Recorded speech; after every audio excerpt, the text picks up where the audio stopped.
Well, welcome to Fetch Service Dog's first edition of VBlog. So yesterday I took my son to the Pittsburgh Children's Hospital. He had a doctor appointment. And we took Kobe with us, his service dog. Now this is, you have to understand, this is a 2.5-hour trip that we have 3 kids in the back and a German Shepherd dog in the back. Long trip. Needless to say, we got to the hospital, took the dog into the hospital with us. I mean, don't you think some security guards might freak out, like, oh no, she's bringing a dog in here. Not one question was asked. Everybody saw the vest on him and they just passed us along through. That was a wonderful feeling. And here's some things that, let me tell you a little bit how my day went. And there are, I would say, 5 things. I'd say 5 things that I noticed that were greatly benefited with having a service dog. Let's see. First of all, Aaron has cerebral palsy and he wears his bib and he drools. And, whenever people look at him, they think, oh, how do I go up and approach a child, with him? I mean, my other children, they'll go up and say, hi, what's your name? Or how old are you? Or what is your favorite color? Well, Aaron just never gets that kind of communication from people or from strangers, whenever you're at the grocery store or, yesterday we were at the hospital. Well, having a service dog, let me tell you, had all kinds of communication open up for Aaron.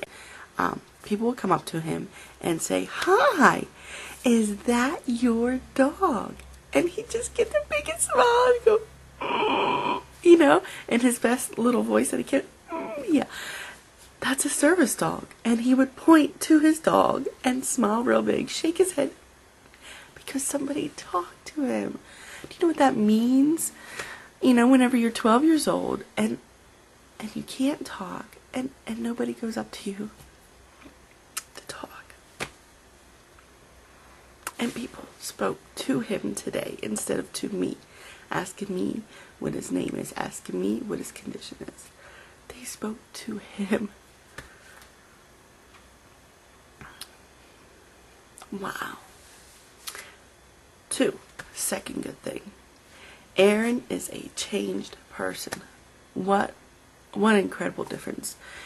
What he would do is he would hold on to Kobe. And, a lot of times these hallways, doorways, pathways, zigzagging through the hospital, it isn't like, we weren't tripping over each other and he didn't wander off on me. How wonderful of a feeling that is. Number 3. 1, 2, 3. Yes, that's right. 3. Third thing that happened yesterday that was just wonderful. So it was a dentist appointment at the Pittsburgh Children's Hospital. You see, dentists are a little bit leery about taking on a kid that has epilepsy. So we went to Pittsburgh Hospital. So Aaron up in the chair, right? Laying down, and the chair kind of reclines, and he's all stretched out. And the dog right next to him, laying down, peaceful as can be. I don't think you realize. Aaron, in a dentist chair, screaming, biting, throwing arms. Dog is there. Different child. Oh, 4th thing. People ask about the service dog. I have other parents, excuse me, miss. I had this a man, with the visitor's pass on his chest, chasing me down. Ma'am, hello. And I stopped, turned around, going to, what's going on there. He says, is your son, does he have cerebral palsy? Yes, he has cerebral palsy. He says, my daughter is here in this hospital right now. She has cerebral palsy. How do I get a service dog? I'm like, perfect. Okay, so, June 15, we started this whole service dog thing, fetch service dogs. And, we have the fencing. We don't have the fencing up. We like to get some more dogs, train some more dogs, pass some dogs out to people who have a desire to have a service dog. And he's like, how do I get a service dog? Does it make a difference? how does your son react? How does the dog react? How to, restaurants, grocery stores, hospitals, handle the dog. Let me tell you, that was a loaded question. I mean, you can't answer that in 1 minute. You might as well be there for an hour. But I only had about 3 minutes. So, as fast as I could, I tried to tell him our whole process of how we got the service dog, how I trained the service dog, how Aaron is learning how to use a service dog, how you utilize a service dog, how you get into grocery stores and restaurants and hospitals. And you know what? After I walked away, I went, snap. I didn't have a single business card for Fetch Service Dogs. I mean, here I am trying to promote Fetch Service Dogs, let people know we are there. I want to take dogs in, but I don't want to train a dog unless I know there's a home that, a service dog's going to go to. I had a family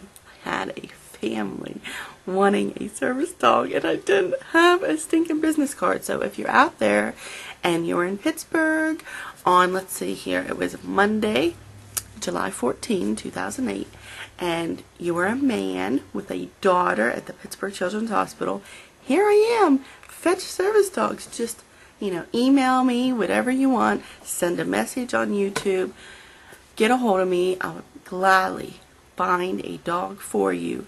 Take 6 weeks, train this dog, send him back out to you, make sure he passes the public access test, make sure that we have, a little ID card so that, you can get into those places and you can say, look, he's a registered service dog.